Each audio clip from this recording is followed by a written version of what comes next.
thank you so much for joining us today.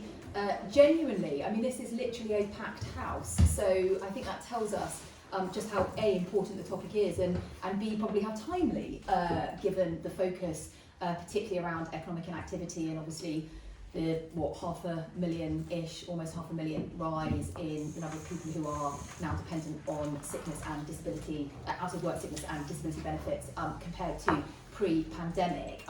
So I am thrilled you've joined us. I'm thrilled we have a brilliant, a truly stellar cast list for our panel today. I will introduce them in just 1 second. But we are here to talk about the role of businesses and employers in boosting the nation's health. And we talk a lot about prevention. I mean, we here, particularly at Reform, but more broadly, everybody talks a lot about prevention, and yet that prevention often tends to focus on still what the NHS can do in terms of prevention. But of course, we all know that people's health is actually about everything else that isn't the NHS. You know, health creation comes from our lives, where we work, the people we interact with, the communities we live in. And so actually, if we really want to focus on prevention, then thinking about the workplace and the role businesses can play is absolutely crucial to the future health and, in that very cliched term, therefore wealth of the nation. I mentioned obviously why this is a particular focal point at the moment. We have seen a significant rise in people falling out of the workplace due to ill health and disability, and clearly that is a challenge, not just because it's a massive waste of human capital and talent in the nation, but also obviously because it's a huge cost. It is meaning that businesses are struggling to fill their vacancies, and of course for the economy, it's a huge blow. We need people working, we need people contributing, and obviously we need to lower the costs of supporting people in a state that actually isn't great for them. You know, we want people to be in work and have fulfilling lives and jobs. So in terms of what businesses can do, there's a whole raft of things we're going to hear from our panellists around what the role businesses and employers can play. But it's everything from actually how you structure your workplace and the nature of the work you're doing, the incentives, the rewards, the benefits you might have in place, but also businesses playing a role in the communities in which they're rooted. You know, they are assets that can be contributing to supporting the health of those local communities. And of course, they're providing goods, services to consumers, and therefore there's a lens as well in terms of what they can be doing through literally what they are providing to boost health. So I'm going to shut up. I'm the least interesting person on the panel today. I so will introduce them. I'm genuinely thrilled to have such a brilliant panel on this vital topic. Obviously the Minister, thank you so much, Tom Pursglove, Minister for Disabled People, Health and Work. So literally your title is everything we want to talk about today. So thank you so much, and I'm sure has been very involved in all of the back to work stuff, the initiatives around trying to tackle the economic inactivity, and we're delighted you would join us today to talk about that. And then Fergus Craig at the end, who's Commercial Director at AXA Health, and AXA are also one of the key coalition partners in Business for Health, which is very much focused on what businesses can do in terms of getting innovation and investment in health and really playing their role. And we have Eleanor Hayward next to the Minister, who is the health correspondent at The Times, and of course therefore frequently is commentating on all of these issues, and so will very much be able to bring a perspective from someone who's watching, you know, what is going on and or what perhaps is not happening that you might have a view on. And then finally, Dr. Deirdre Phelan, who is the Chief Medical Officer at Rolls-Royce, obviously a massive employer, much like AXA, of course. And a very innovative employer when it comes to health and well-being. And I hope we were talking before, and Deirdre was mentioning some of the activities that the US firm does, and I hope we might touch on whether we could bring in some collective exercise classes in businesses, which sounds like a fabulous idea, though probably isn't as British as maybe some of the things that we might be able to do. So thank you so much.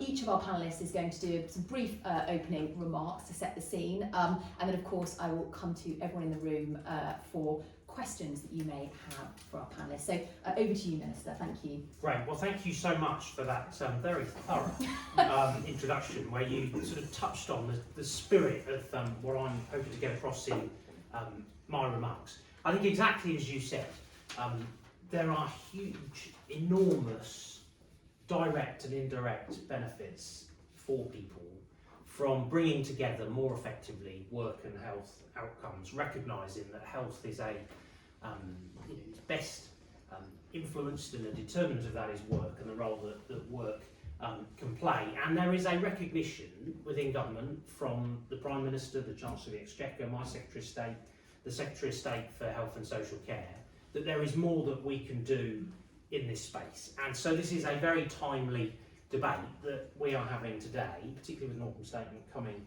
of course, on Wednesday, but also with the Back to Work announcement that was made by my Secretary of State and the Chancellor of the Exchequer on Thursday last week. And I just want to set this in some context. I think that the target that we set as a government of getting 1 million more disabled people into work was a really important target. It is one that we met 5 years early, and I'm absolutely confident that for many, many, many of those 1 million people that are now in work, that is very important to them, and it is undoubtedly unlocking their potential. It is undoubtedly improving their circumstances. It is undoubtedly having a positive impact when it comes to well-being. But that is not the end of the story.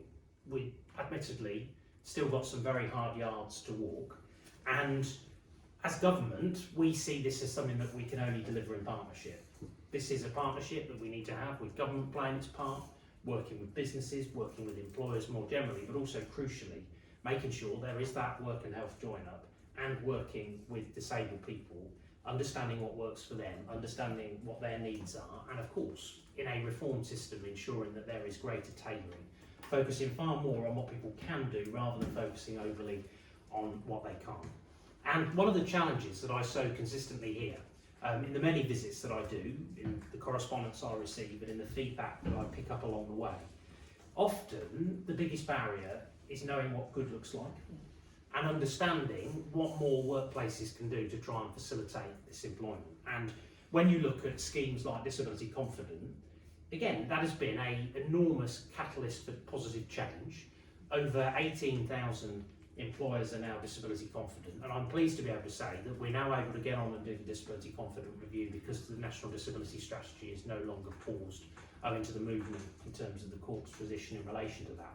And I think that that review will be very important in helping to understand what more we can do to take disability confident to the next level, deepening that commitment, deepening that contribution for those employers who are signed up to it, but also making sure that there is greater accountability around actions and that the sort of pledges translate into meaningful action on the ground in line with the disability confident values and principles.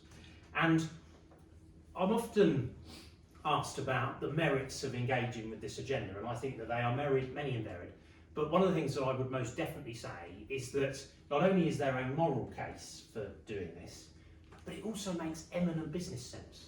It is the right thing to do for employers. When I go around and meet with businesses who are employing disabled people and people with health conditions, it is brilliant to just hear the enthusiasm about the agenda, the difference that it's making for the individuals that they're employing, but also for the enormous payback that they as businesses and employers are getting out of that as well, when it comes to creativity, when it comes to innovation, when it comes to problem solving. And so that diversity of skills, that diversity of thought is something that we want to harness because we think that there's enormous benefit, not just to the economy, but also for those individuals, and particularly around their health and well-being. And that really underpinned the Back to Work plan that was announced, as I say, by the Chancellor and the Secretary of State last week, focusing in on greater employment support, doing more of what we know works. When you think about the supported employment models that we're taking forward, there is that intensity to them that sees work coaches and other professionals working with people to understand what their skills are, understanding what their aspirations are, working with them to find the right role, supporting them into that role, and then of course, and my friends in the media often talk about job starts, but I'm equally as interested in the retention piece because you're not actually solving anything if you don't solve retention. So the key critical thing about this employment support is that big focus on retention as well as the job start, with that support for the 12-month period following someone getting into work to really try and sustain that employment, as well as a greater focus on mental health and support around that, again, getting our talking therapies, employment advice within talking therapies rolled out to 100% of those talking therapy services in England, as well as fit note reform.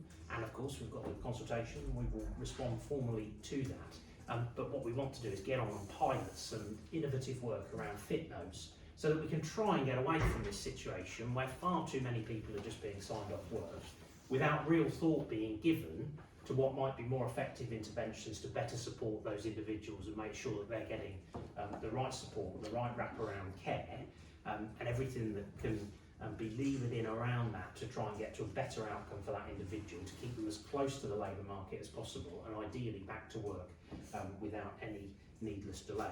And that sits alongside a landscape of the structural reform that we announced last year, that arguably the biggest welfare reform for over a decade, trying to get rid of those structural barriers to work that frustrate me, that frustrate employers, that frustrate disabled people, where people say to me, I'd like to work, I've perhaps even identified a role that I might like to take on, I get agonisingly close to it, but the fear factor, that jeopardy of taking on that role, it not working out, me losing my entitlement, having to reapply, be reassessed, just gets in the way, and far too many people step back from that. And we know that 1 in 5 disabled people would like to work and would do so with the right support. And so I hope that over the course of the coming months, we've obviously made a commitment, my party's commitment is that we would get on and legislate in the next Parliament for that structural reform. I happen to think that it's the only show in town. We've been through very extensive consultation to get to this point. A lot of feedback has been left with us and has helped to influence that. And it is the only meaningful way that long term we can credibly get away from those work disincentives that we know exist in the current system. And so I'm determined that we must get on and deliver that reform as quickly as possible. Then starting with new claims, geographical rollout for rolling over the existing caseload. But that is not an excuse to not get on and do things now. I want to get on and do the tests and trials to try and improve people's overall experience of the benefit system, making sure that people are getting the right entitlement. Again, better focus on fluctuating conditions and how we monitor that and make sure that people can present that evidence to navigate through the benefit system.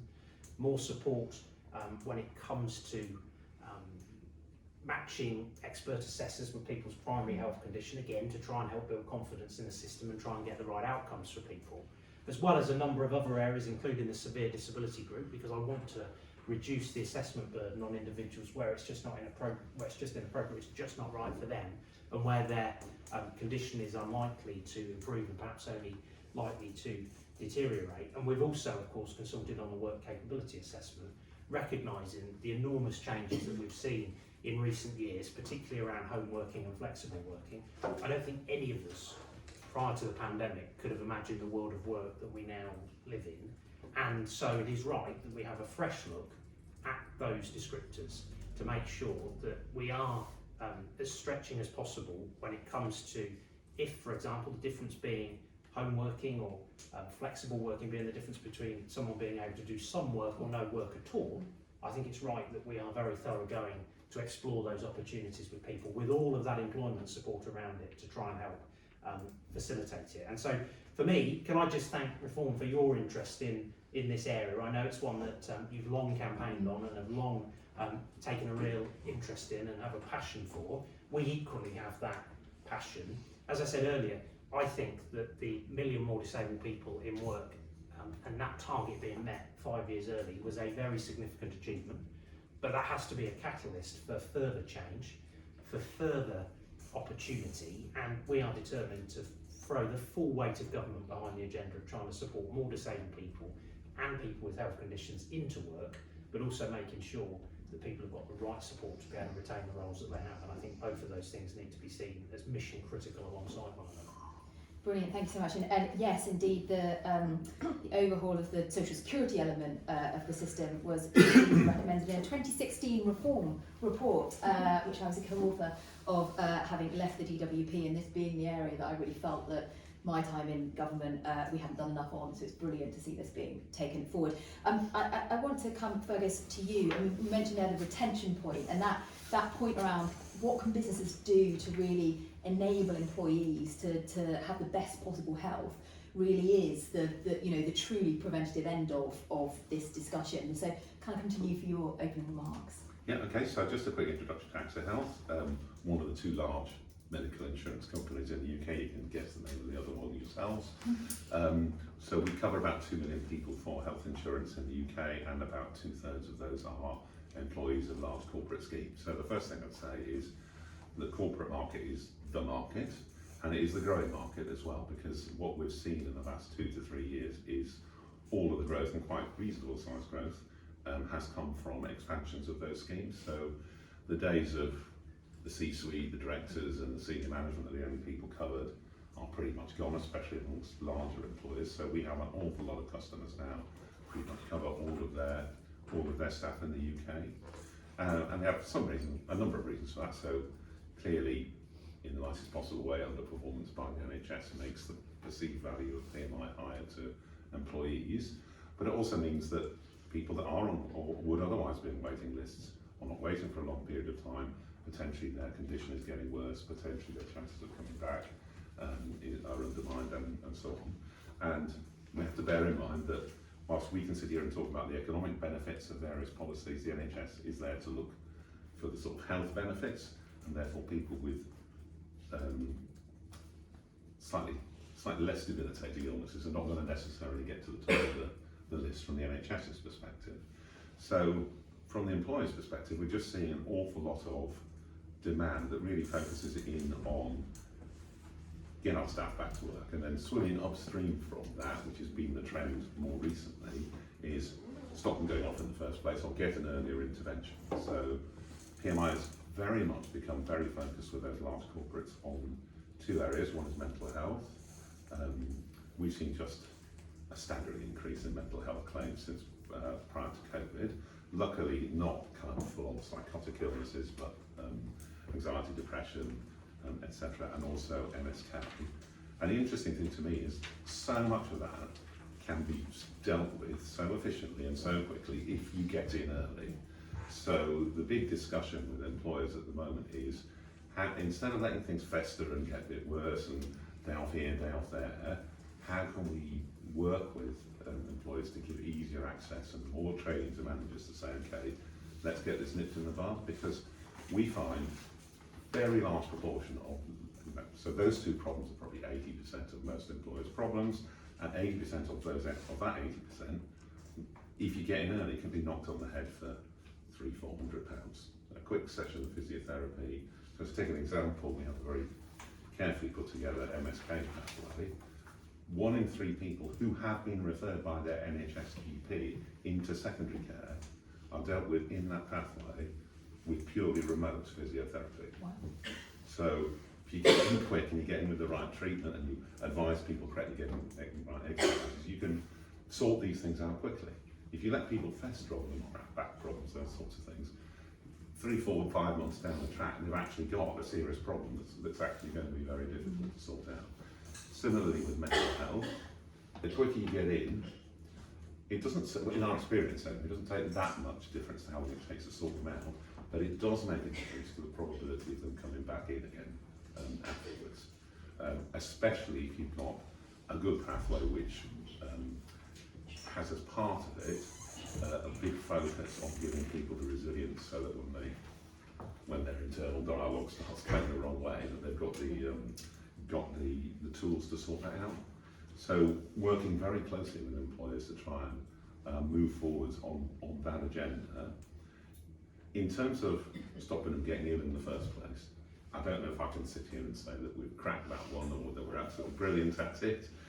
We kind of work on kind of health age calculator thing, which is to, you think you're 30, you're actually 57, you let you sort yourself out kind of thing. I don't think we have cracked the how can we change people's behaviour, but that is certainly the next thing on the agenda of the industry in general. Yeah, no, that's brilliant, thank you. But that point of actually, I mean, what you said there, MSK and mental health, which is mostly driven by anxiety, depression, kind of behavioural type disorders, as the DVP call it. that is the lion's share of people who are economically inactive, and therefore if we can get upstream and we can do interventions in a much more timely manner to provide appropriate support for individuals, then actually we can stop we can start turning off the tap rather than trying to constantly help people who are already at a more crisis end of things. So I think that's very helpful. Thank you so much. Eleanor, obviously you have a sort of step back view, and you will be able to see what the government's trying to do. You'll have a sense of kind of, I guess, what businesses are trying to do in terms of support. What would you see as, I guess, the big challenges and opportunities in this area? I think it's really important to recognise when we're talking about NHS waiting lists that this is not a problem that's going to quickly resolve itself. It's going to, they're currently a record 7.8 million, and whatever the government is trying to say, that's not going to go down for quite a few years. Most people in the NHS will say that there'll be around 8 million for the next year or so. So this issue of the tens of thousands of people who might have had to drop off work or take time off work waiting for treatment, it's kind of a fantasy to think the NHS is going to suddenly get its act together and sort that out. And I think that means employers are going to have to step up and fill the gap left by the NHS, really. And it works both ways as well. Like Fergus was saying, people are looking for work now. They know they can't rely on the NHS anymore. Public faith with the NHS is the lowest it's been since it was founded in 1948, I think. So people looking for jobs want to be able to rely on their employer to look after their health as well, which maybe before the pandemic they didn't. So I think in terms of what employers can do, obviously there's the kind of private medical insurance, helping people see a GP is really important, but also prevention and taking more responsibility for prevention is kind of essential. And I think going forward, businesses are going to have to see that as one of their vital roles. And particularly in terms of obesity, it's kind of driving these rates of long-term chronic illness, type 2 diabetes, heart disease. And it's a really exciting area of science at the minute, obesity, because there's so much being looked at, and increasingly it's showing that basically our environment determines our chances of becoming obese. So that means that if someone's in the office 5 days a week for their whole lives, then their office environment is really crucial in determining their weight and their health and their outcomes. And so the kind of interventions that people often might dismiss a bit, kind of nanny state nudges like getting rid of your vending machine, making people walk up the stairs, they can actually play quite a big role in meaning people have healthier lifestyles and their daily routines are healthier, which I think is really, really important for all employers to start thinking about. And also on obesity, I think something that often gets missed a bit is people think, to tackle obesity, you've got to have an office of super slim marathon runners and go really hardcore. But actually, often to help people stop developing chronic illnesses, it can even be about keeping someone who's overweight, stopping them putting on more weight and becoming obese. So say if you've got a member of your staff who's overweight and at risk of type 2 diabetes, they can stay overweight, but if you don't let them become obese and they don't develop type 2 diabetes, they don't drop out the workforce. So it's not kind of about going organs blazing and starting run clubs. It can be quite small changes to lifestyle that are important. And then also, I think everyone's mentioned mental health, but when you look at the stats on long-term sickness, then it's 2.6 million out of work, and half of those report some sort of mental illness, depression, anxiety. And I think where it's particularly interesting is how that's very much concentrated, the rise is concentrated in younger workers. So among people aged 16 to 34, there's been a fourfold increase in the past decade in the numbers out of work with mental health problems. So I think that shows for employers that it's a problem that's not going away. This rise in mental illness in younger generations, they're the future of the workforce and they've got quite particular anxieties, I think, and so businesses are going to have to adapt to those anxieties and illness. And then also the importance of early intervention in mental health. Quite often, like Fergus was saying, kind of early intervention when someone's, say, having a bout of insomnia, started to feel anxious, getting CBT then or therapy then means that a few months down the line they won't be in full crisis mode, and it's one of the kind of most cost-effective forms of intervention that I think businesses can offer.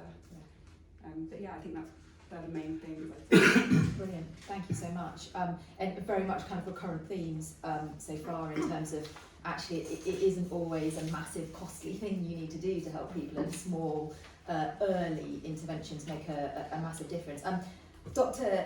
Deirdre Phelan, again, as I mentioned, you are in charge of the health and well-being of a huge workforce, about 40,000 employees in total for Rolls-Royce. This is what you wake up thinking about, presumably each day. How do we ensure that our workforce is as healthy as it possibly can be? What are the sorts of things that you're doing at Rolls-Royce to try and keep people in work and healthy, and therefore contributing as much as possible, productive, all that kind of stuff, and preventing people from falling out? Yeah, thanks. And just to give you some insight, I'm an occupational physician by background. Some of you probably never heard of an occupational physician. You may have heard of an occupational therapist. We've quite different roles. Occupational medicine is probably one of the lesser known medical specialties.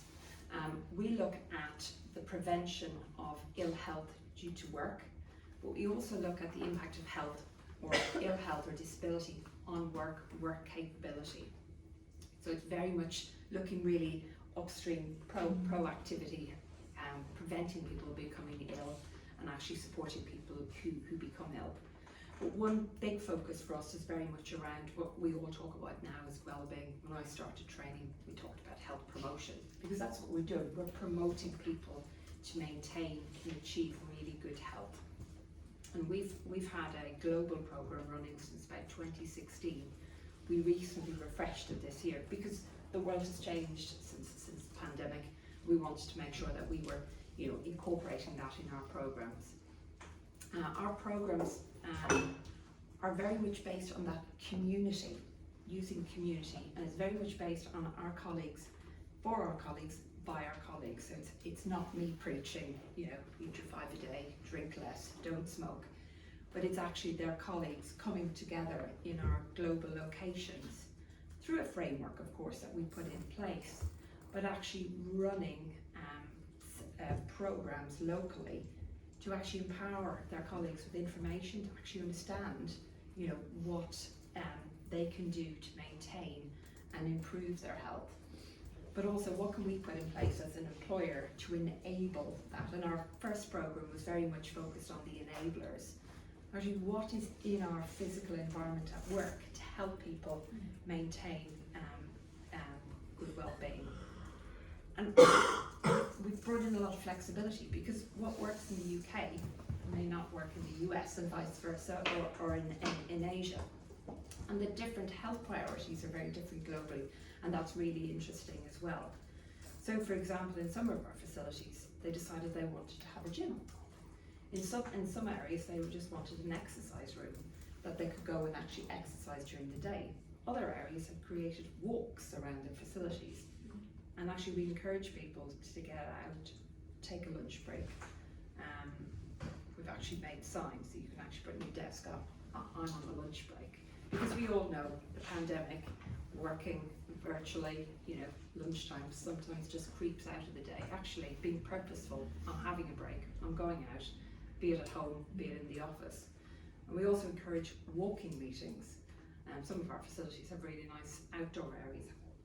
Getting people and getting active. Because we've talked about musculoskeletal illness, mental illness, physical illness. Actually, there's some of the main determinants are about physical activity. Let's get people walking more, particularly with home-based working. Even if you commute, you're missing your walk to the train station. You're not walking from the end of the car park because you were late in to the building and going up 3 flights of stairs. Good nutrition, the other one. And it is getting more challenging for people, particularly with busy lives, how to actually eat nutritious food. No smoking and cut down alcohol. Those 4 determinants actually impact so much of our health. So in 2016, with the launch of our first program, we went smoke-free globally. So there was a period of time to actually just, as you can imagine, there was a significant amount of resistance to that. Interestingly, in one region, there is a legal requirement that we have to allow people the right to exercise their right to smoke. So that was quite challenging to meet that requirement. But the vast majority of our sites globally are smoke-free facilities. And even the smokers have now come to me to say, do you know, I smoke less as a result of the smoke-free campus, because we haven't stopped people smoking. You just have to go outside of our campus to have a cigarette. And when it's February in the Midlands and it's raining and it's cold, you know, some people do think, is it worth it to walk from 15 minutes to the gate and 15 minutes back? So it's about, you know, creating that culture and actually the community feel as well. And the other aspect of promoting health with our employees, it's actually their ripple effect. You know, our employees have families, and actually by, you know, empowering our employees with information, it then spreads out in our communities. So I think it's quite obvious. I'm quite passionate about, you know, protecting health, and, you know, let's not get ill in the first place. You know, there'll be lots of reasons why people do become ill, but actually let's look at the factors that actually we can change, what we would call in medical terms the modifiable risk factors. Thank you so much. And I do think that point about, I sit on the NHS's, or rather the Department for Health and Social Care's major conditions strategy external board, and that point about the common drivers across so many conditions, be them physical or mental health, are so common that actually we can support people to make lifestyle adjustments early on, and actually we're probably going to have a benefit across multiple conditions that may develop, which I think is a really important point, and that idea of peer support and actually enabling people to encourage each other to change lifestyles rather than feeling like you're being dictated to do something. Although I do try and encourage my staff all to walk up the stairs and not to use the lift, so perhaps I need to get more of an upswell bottom up rather than than telling them I think they shouldn't. They're all laughing at me now.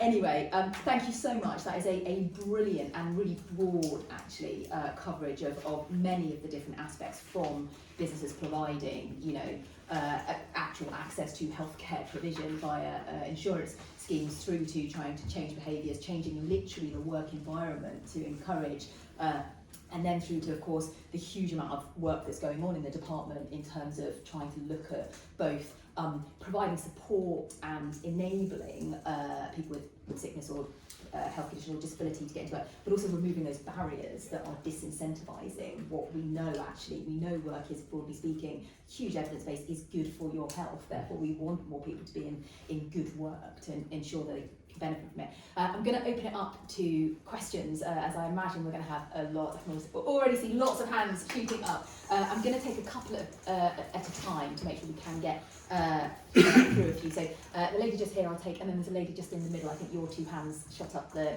quickest. If you can just tell us who you are and what organisation you're from, that would be brilliant. And if I can encourage shortish questions, that would be fabulous as well. Thank you. I'm Sophia Bjork. I'm a Senior Research Fellow at the Institute for Employment Studies. One thing that I think has been missed from our panel, which has been really informative, but is the role of employers and job design here. We've talked about initiatives that can be brought in to help employees, but we had Matthew Taylor's report in 2017 about good work. We've had Dame Carol Black's seminal report about working for a healthier tomorrow. In 2006, I think we had Waddell and Burton's review about good jobs and good health.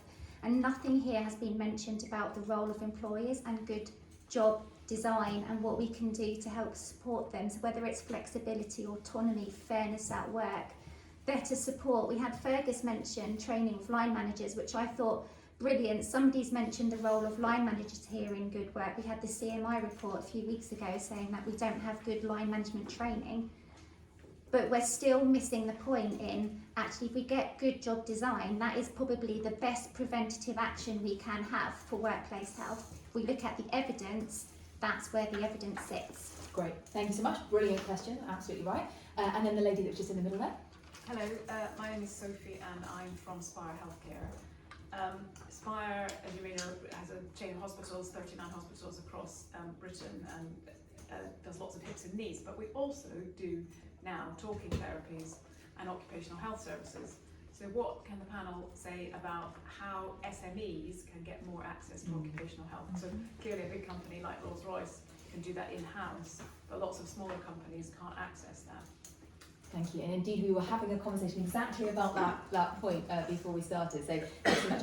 I'll take this and I'll come back. So I wonder, Minister, I saw you nodding at that question. Was it Sophia? Did you say? Yeah, it's fine. Yeah. It's fine.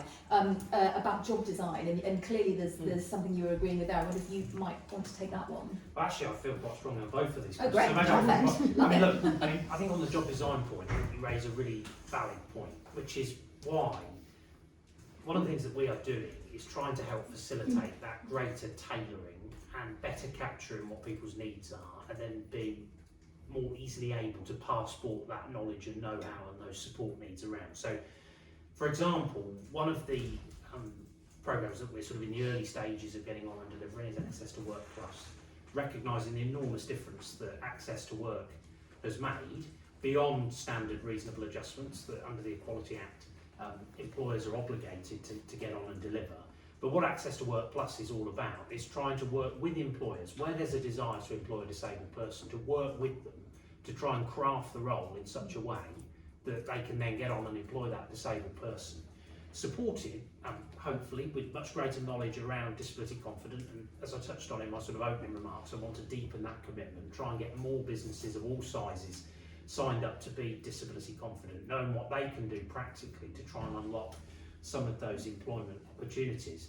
Aided also by initiatives like the adjustments passports. One of the things I hear very regularly about was at London South Bank University only last week, unveiling the latest of those passports. And what that is all about is helping people to be able to present their needs at the very outset, as early on as even beginning to have early conversations with a possible employer about what someone's needs are and how they're best supported, but also as a tool within an employment setting, so if someone moves between divisions, to be able to present that information in a coordinated, joined up way, without them needing to kind of constantly retell their story, constantly being required to explain what their needs are, and then hopefully things like Access to Work awards following that adjustment passport around to meet that person's needs and trying to really minimise down the delays for that person to make sure that when they want to work we can get on and help people to do that at the very earliest possible moment without having the need to constantly explain and re-explain.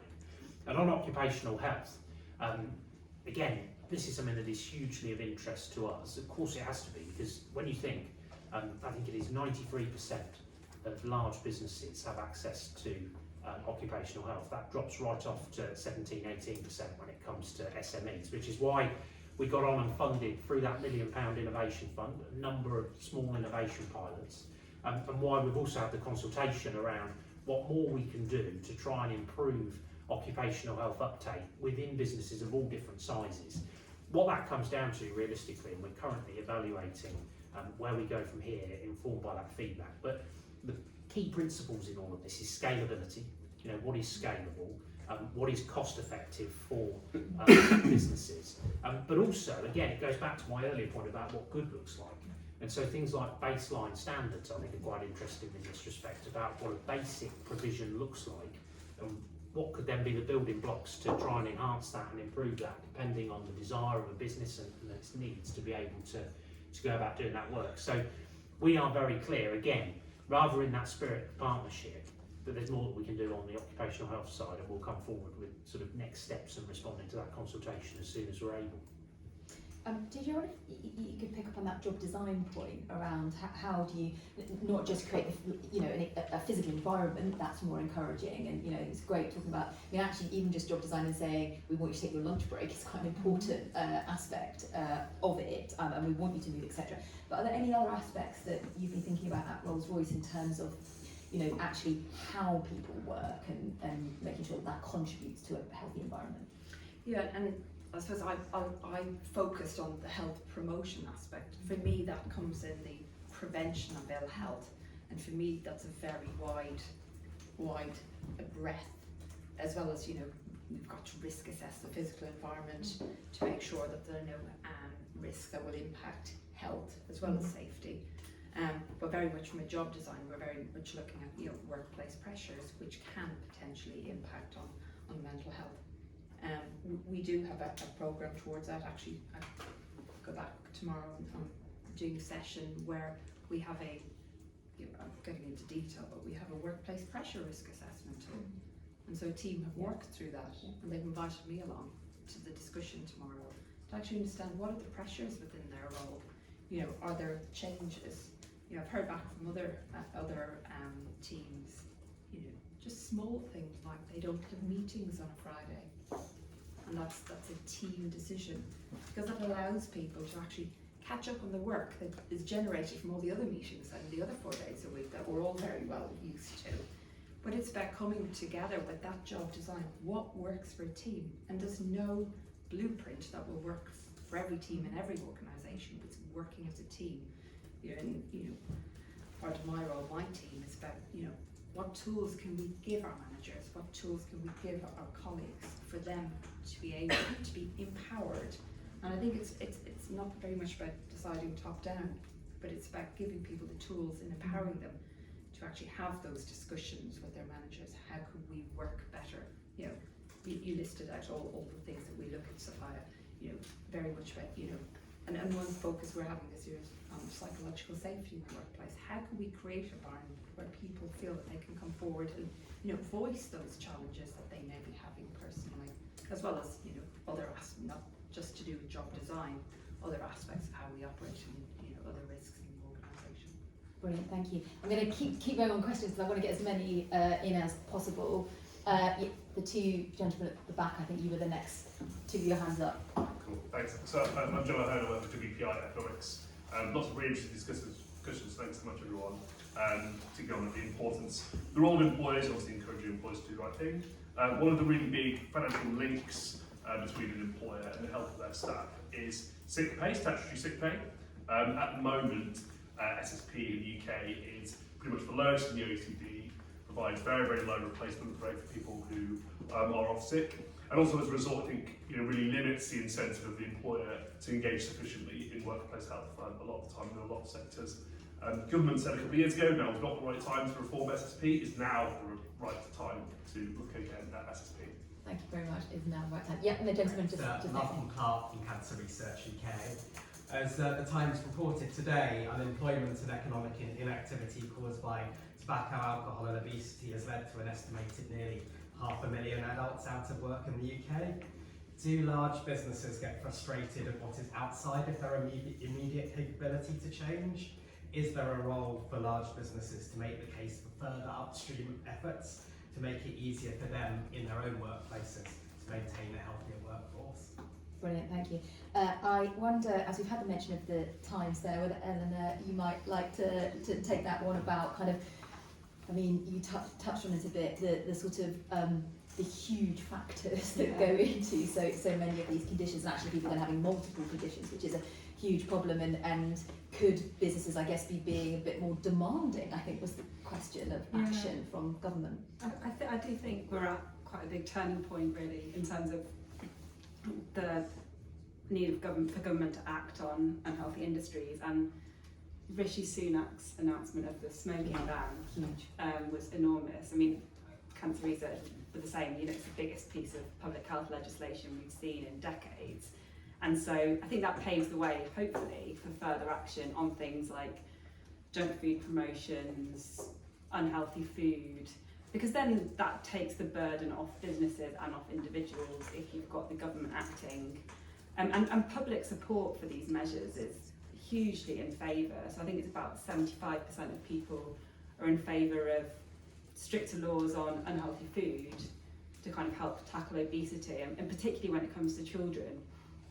Yeah, so I think definitely, hopefully in the next few years, we'll see new legislation that means the burden is slightly taken off businesses and off individuals, and the state start regulating it more. And Fergus, I wonder if I could come to you on the same question. I'm going to come as I think the only person who can answer is now the time to actually think about it. I'm going to give the Minister another moment to reflect on that before I come to him. But on that point about upstream and the role of businesses and being quite vocal in saying we do need more of a shift. I mean, AXA Health is a huge employer, as well as obviously providing services to many other employers. Do you think there is more that businesses could be doing to push for a slightly more interventionist agenda from government? I think they could do that if that's what they wish to do. Okay. My experience is that maybe just I'm not in conversations where this is likely to come up, is that employers have not complained to me that government hasn't been doing enough. What I've tended to see is a desire to do things within employers. If you then arm with something, so we touched on workplace adjustments and so on. We launched a thing to help companies deal with their neurodiverse population. Actually, demand was up to the end of the scale. I had to slow down rolling it out because there's so much demand within employers. But the employers that have used it just think it's fantastic. They see the result. They want more. Yeah. So, from my perspective, well, two sides to this coin. One, fantastic, there may be a big market opportunity. The other side of the coin is I might be responsible for coming up with stuff, which is quite a challenge. But I think when companies see that they can intervene, that actually staff take what their employers say quite seriously. Yeah. It's much more visible to them. They're rather more likely to listen to their employer, I think, actually than possibly even their GP. So there's stuff that employers can do, and it's much more in that area that I think I see change in the last 5 to 10 years. Great, thank you, Minister. So SSP, the Yes. sort of challenging question that I very regularly get. Look, the position is at the moment there are no plans to reform the SSP system. But what I would say is that I am not closed-minded on this issue. I certainly think when you consider the kind of enormous wealth of initiatives that we're taking forward, I am very willing to look at ideas and suggestions about how SSP might be reformed, particularly where it comes to facilitating phased returns, given the nature of some of the other initiatives that we're taking forward. I think one of the areas that I think is sort of talking about significant interventions, I think one of the ones that really stands out for me is the Workwell partnerships, which I do think is quite a significant departure from the status quo in terms of how we go about trying to support people looking at both work and health in a holistic way. The fact that there's going to be 60,000 places, 15 pilot areas working alongside integrated care boards, local authorities and others, and having bespoke services in individual communities responding to their needs is quite a big departure actually from what has gone before. And I think that it offers quite a lot of potential, for example, to lean into social prescribing. And what we want to have is a complementary offer alongside the existing health landscape in local areas. So understanding what the needs are, what the challenges are, and that will vary from place to place in terms of what the nature of the employment is. It will vary depending on what the demographics of given communities are and what potential health inequalities, etc. So I think that is quite a significant measure that we are introducing. In the sort of context of substantial changes was touched on and game changes, I actually think that Workwell partnerships have really got the potential, and the early learning from the 15 pilots could really throw up, I think, some quite interesting data, some quite interesting analysis about how you can bring the two things more closely together and having that complementary offer that will vary from place to place alongside, for example, someone's existing primary healthcare treatment. Yeah, no, I agree. I think it's great, and as ever, the challenge will be scaling it up to meet. But absolutely, I think it's a fabulous initiative. Further questions? I know there was another gentleman at the back just there, and then the lady just in front. I'll just stand up and you see, hi, I'm John, I work for Rethink Mental Illness, mental health charity. And just from a mental health industry perspective, I think I agree with lots of what I've heard, especially to do with the importance of prevention.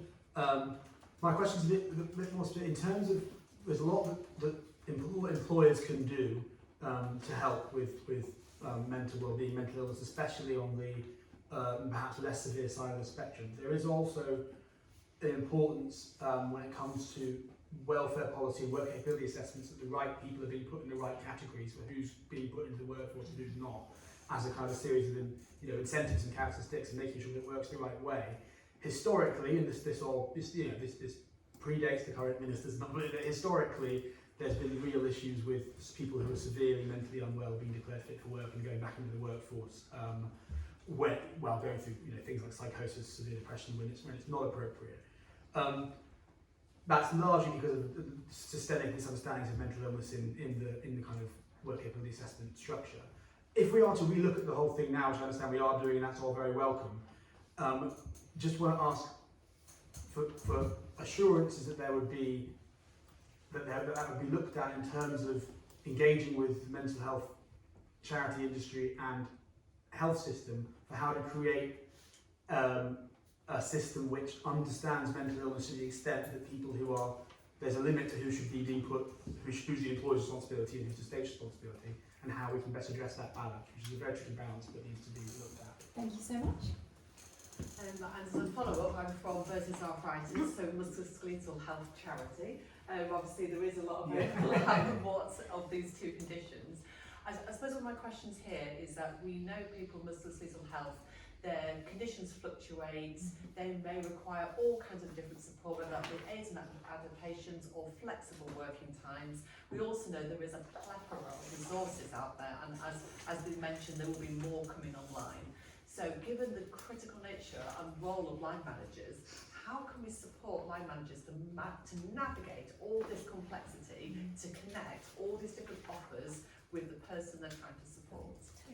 Brilliant, thank you. Two great questions. I'm going to come to the Minister for that, specifically how to ensure that any future designed non-WCA but assessment really does deeply understand an individual's mental health needs.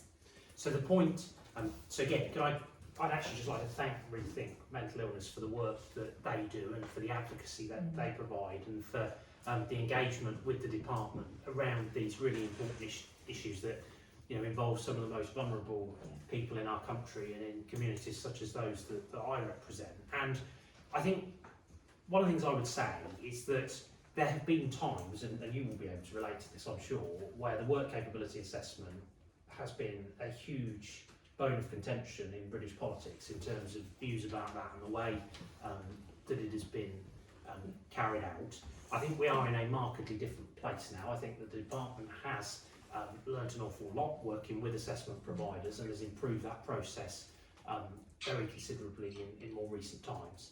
And it is not on the agenda politically in the way that it perhaps was in years gone by.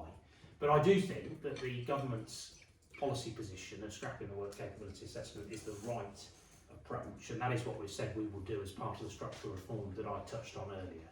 Getting rid of the work capability assessment, getting away from people having to prove that they're not fit for work in order to be able to access their benefit entitlement, and having just the PIP assessment as the single gateway. And I think that is the right approach, because there's an opportunity there not only to reduce the assessment burden on people, but also to focus in on quality decision making, which I think is something that everybody would recognise is the right priority and the right thing to do. And then having in the new system that UC health element that will be the routing for all of the support that unlocks. So the long-term position very much remains that we will scrap the work capability assessment. But we think that it is right in the shorter term, until we get to that point, to review the work capability assessment and the descriptors within it. I actually think it's the right thing to review that from time to time anyway. That hadn't been done since 2011, and that's why we had the consultation, particularly taking into account the fact that the world of work has changed very considerably in recent times, and that for some people, flexible working and home working may be the difference between being able to do some work or no work at all.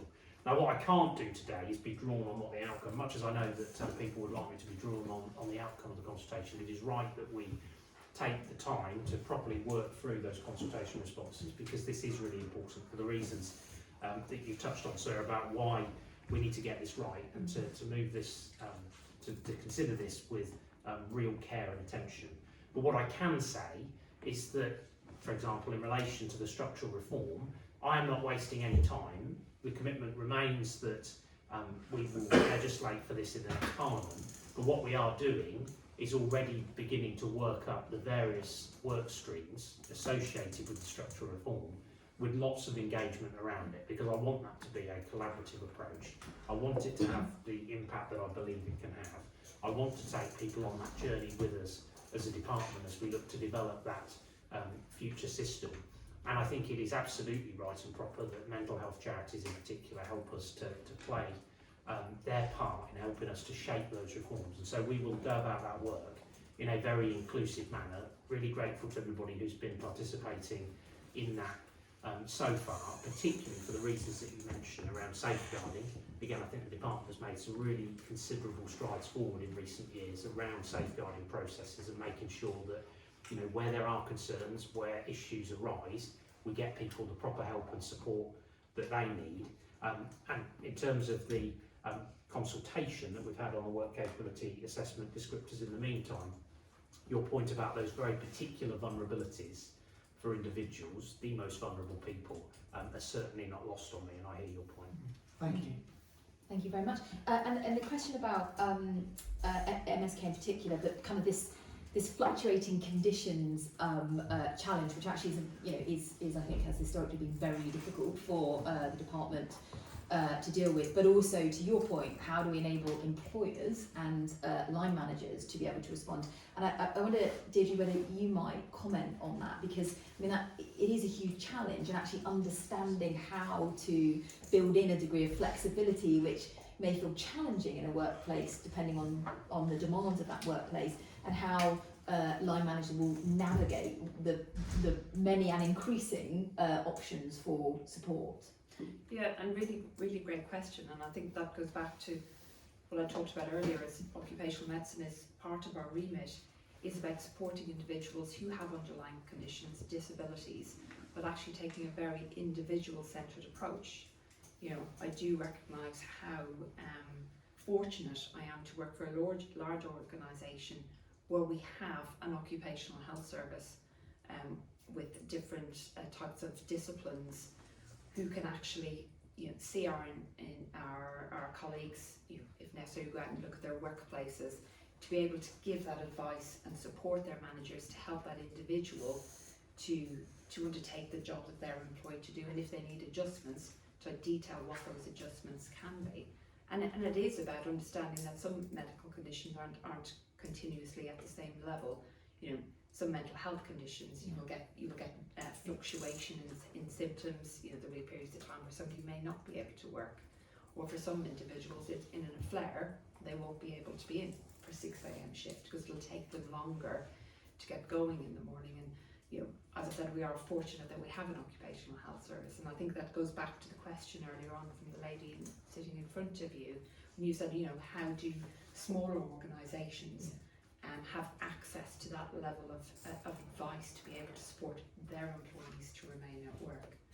And I suppose it then ties back to all the programmes that we've discussed earlier on about, you know, supporting people with disabilities to remain in work as a measure. Fergus, would you like to add anything to either of those questions? I'm conscious they're quite specific. I think we're talking about two slightly different sort of universes, really. So if you're in a big company, you can get a professional in, have a whole department, or you can come to a reputable insurance company that happens to have an occupational health subsidiary or a hospital group. That's all fine. I think honestly, it's unrealistic to think that line managers are going to be experts in these things. So the trick is making sure that they know where to go within their organisation to get the support, etc., when they need it, because otherwise you're just expecting too much from a group of people, you know, who've got other responsibilities as well. I think the big challenge comes with the smaller the company. So, like with so many of the things that we deal with, you speak to a large company and they'll say, what X, Y, Z problem, and mental health or something, and say, yes, 10% of my population have that problem. 90% of SMEs will say they haven't got that problem at all. And actually they might be right at that particular moment in time, but obviously they're like number 3 buses, so they could end up having 3 or 4 people having a problem all at the same time, and then it's a disaster for them. The issue then is being, and government can help with this, obviously we'll have an occupational health kind of review going on, but it's not up to us and the likes of Spire as well to find some way of being as top of mind to that group of companies as the Internal Occupational Health Service or the one that's brought in is in the large company, and to have them cost-effective packages, maybe not of the same scale that a large company might be prepared to stump up for, but at least, you know, something in the sort of neck of the woods of the tax relief type numbers that are being discussed. You can really make quite a big inroad into the problem then. I think the challenge to us in the private sector is how to be top of mind for that sector, so that when they suddenly find they've got a really, to them, really big problem, that they know where to turn to. Yeah. Thank you. Ellen, did you want to add anything? Yeah, I just think it's worth highlighting, particularly in relation to musculoskeletal health. Obviously, there's a lot of talk about this 2.6 million people who are off work, long-term sick, but then recent analysis has shown there's 3.7 million people, so more people who basically have to work part-time or cut down hours because they've got a work-limiting condition. And so focusing on that group of 3.7 million people and stopping them becoming one of the 2.6 million is really important. I think that's where, say, managing the major fluctuating conditions is really important, and having kind of personalised care in place for that group of people. Yeah, that's a really good point. Thank you so much. We have sadly run out of time. I think there probably were a few other questions that people had, but hopefully we've covered most of the areas that people had in mind. Can I again say thank you so much for coming out today, for having brilliant questions and listening and engaging with the topic. Of course, can say thank you so much to the Minister, to our panel, who have, we've covered a huge breadth of different opportunities and some of the challenges in a very candid way, so thank you so much. And can I say thank you very much to AXA Health, who have enabled us to hold this. We are a small charity at Reform, and therefore the support of our partners is incredibly important to allow us to have these conversations and to bring people together, so really grateful, Fergus, to you and to AXA Health as well. So otherwise, can I just suggest we thank our panel?